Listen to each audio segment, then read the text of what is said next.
वो इशू ये है कि एक मेरी बहन आलिया बेगम 15 साला, उसको जो है दो अफराद हमला करके उसको मार दिए हैं। तो एक्चुअल इशू ये है कि ये वाकया जो है अनंताराम विलेज यानी अनंताराम गांव का है, जो संगारेड्डी डिस्ट्रिक्ट तेलंगाना स्टेट में आता है।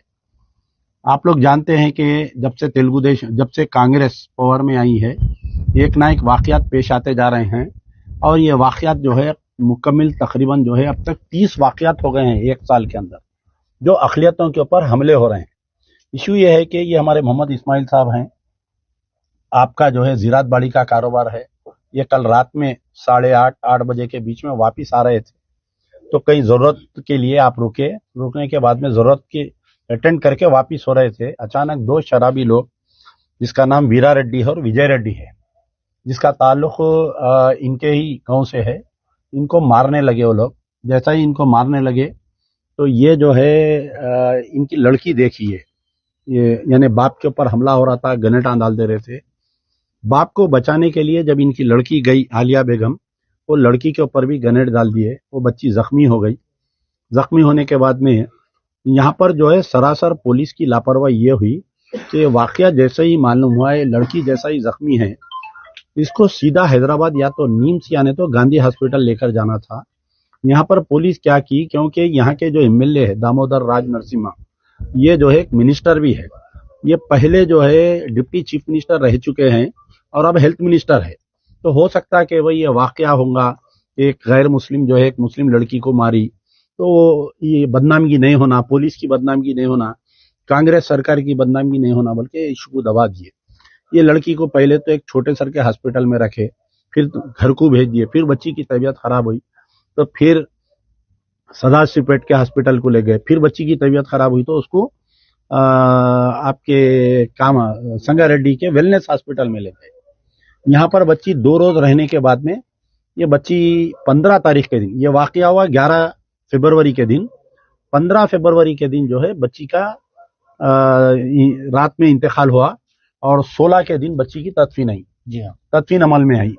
16 के दिन पुलिस वालों ने ले जाकर पोस्टमार्टम किए। पोस्टमार्टम होने के बाद में बच्ची की तदफीन हो गई। अब यहाँ पर इश्यू ये है कि इतना बड़ा वाकया होने के बाद में आप देखिए, अगर कोई दलित की लड़की के साथ ये वाकया होता या कोई गैर मुस्लिम लड़की के साथ ये वाकया होता तो ये इंटरनेशनल मीडिया में आ जाता, और अगर हमलावर अगर इत्तेफाक से मुसलमान रहता तो ये भी पूरा वाकया बहुत बड़ा हो जाता। यहाँ पर इतना बड़ा वाकया हुआ तो हमारे कोई कायदीन इसके ऊपर रिएक्ट नहीं कर रहे। कल मैं रात में आया, तकरीबन 4 घंटे 5 घंटे यहाँ बैठा। पहले तो पुलिस वाले बोले कि आप गाँव में मत जाइए, ये लोग भी बहुत डरे हुए थे, मेरे से नहीं मिल सके।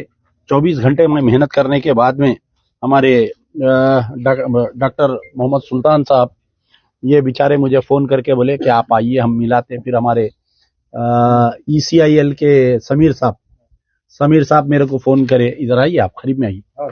ये बेचारे मेरे को बोले कि हमारे रिश्तेदारों में आप चलिए।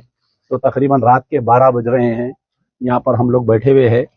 मकसद ये है कि सबसे पहले तो इसकी सिटिंग हाई कोर्ट के जज से तहकीकात होनी चाहिए। दूसरी चीज़ ये है कि इनकी लड़की तो हम वापस लाके नहीं दे सकते, लेकिन इनको इंसाफ दिलाना चाहिए। फास्ट ट्रैक में उसके केस को चलाते हुए ये लोग बेल पे आने से पहले इनकी चार्जशीट डालना चाहिए। देखिए, हमारे यहाँ के जो संगारेड्डी के सुप्रिटेंडेंट ऑफ पुलिस है रूपेश साहब, CH रूपेश इनका नाम है, IPS ऑफिसर है, वेरी यंग डायनेमिक ऑफिसर है।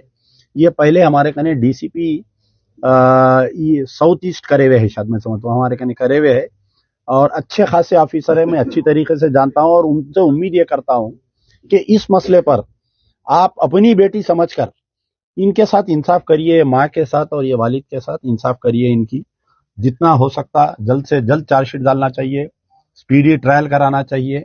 और रेवंत रेड्डी साहब जो घूंगे और भैरों की सरकार चला रहे हैं, उनसे मेरा मुतालिबा है कि कम से कम 25 लाख रुपए एग्जीक्यूशन देना चाहिए, इनको एक 2 बेडरूम फ्लैट देना चाहिए। और सबसे मेन चीज ये, क्योंकि एक हमला हुआ, ये लोग एक मुतासिर है, तो मुतासिर खानदान में से गवर्नमेंट जॉब देना चाहिए। बच्चा जो है पढ़ा हुआ है, पढ़ा लिख रहा बच्चा उनका। इस्माइल साहब को 2 बेटे 2 बेटियां थे, एक लड़की की शादी हो गई, ये दूसरी लड़की है। तो बहरहाल इंसाफ की उम्मीद है। और बड़े अफसोस के साथ कि सर में जितने बाल है उतने हमारे कने तंजीमा है। इलेक्शन का ऐलान होते या रमजान का ऐलान होते ज़कात चंदे के लिए रोडों पे आ जाते। इलेक्शन में सियासी पार्टियों के नाम पे ऐलान रोड पे आ जाते। लेकिन एक मजलूम को इंसाफ दिलाने के लिए पहले तो 11 के दिन वाकया हुआ, 16 तक किसी को मालूम नहीं हुआ, इत्तेफाक से मुझे मालूम हुआ, मैं आया और आज ये वाकया होके भी 24 घंटे हो गया, अभी तक हमारे दामोदर राज नरसिम्हा साहब नहीं आए। आप जो है डिप्टी चीफ मिनिस्टर रह चुके हैं, आप कांग्रेस में नंबर 2 है गवर्नमेंट में, आप मौजूदा हेल्थ मिनिस्टर है और मुसलमानों का बहुत बड़ा वोट लेते हैं आप। मुसलमानों की वजह से, मुसलमानों की जूती जिसके सर पे, वो यहाँ का एमएलए, वो यहाँ का मंत्री, और आप जो है एक मुसलमान बच्ची मर गई, अगर वही कोई अगर दलित की बच्ची मर जाती तो दामोदर राज नरसिम्हा साहब सामने चटाई बिछा के उसके घर के सामने बैठ जाते, एहतजाज कर लेते हुए। तो मैं उम्मीद करता हूं कि कम से कम वो अपने महल से बाहर निकलेंगे। वरना देखिए केसीआर साहब के दौर में भी ऐसी छोरा था, मस्जिदें शहीद हो जा रही, इनकाउंटर हो जा रही, रेप हो जा रहा, तो कोई